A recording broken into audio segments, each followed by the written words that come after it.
Now I'm asking also Barbara Ann King to come.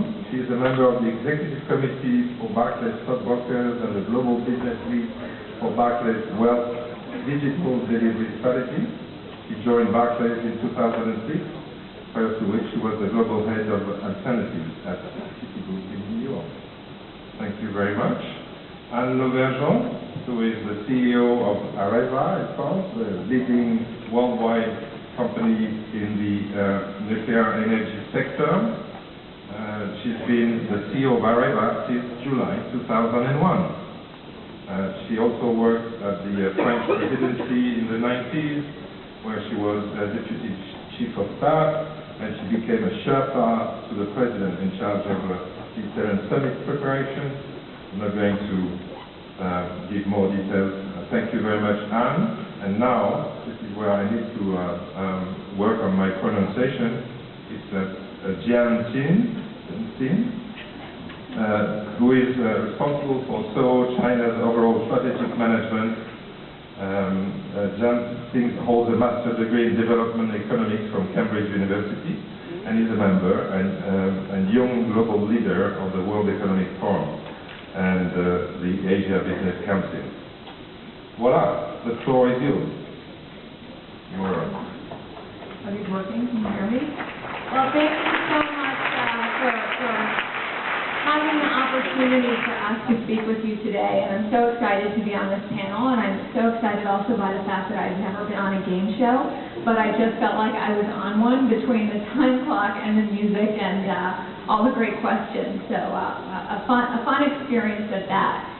Today's panel, as Olivier alluded to, is focused on innovation. And this is maybe the broadest term in business today and has many different iterations and meanings, but is also one of the most fundamental for all of us as leaders in this room. And in today's mixed recovery, mixed economic environment, innovation matters more than ever. And I think I would even amend that to say that innovation is not even optional in our today's economy.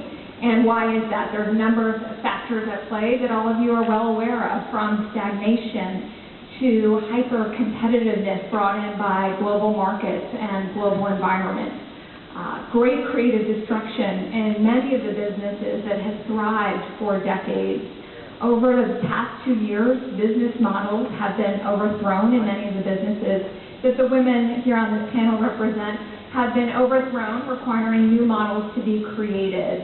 And now is a time in an economic crisis when innovation really develops, when innovation comes through. And this is a time when the stagnant companies, the stagnant leaders go by the wayside, and new companies and new leaders emerge to drive us to the next level of change and growth and innovation.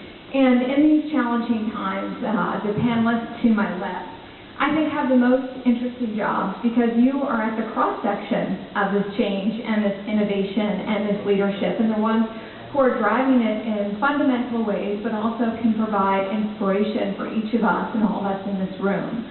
And I think many of you will be responsible, this is a heavy task, but also for shaping the next chapter of business and political leadership and the like over the coming years. So the purpose of this panel is to explore innovation. And this is a topic, as I said, that is really broad and really challenging because innovation means so many different things.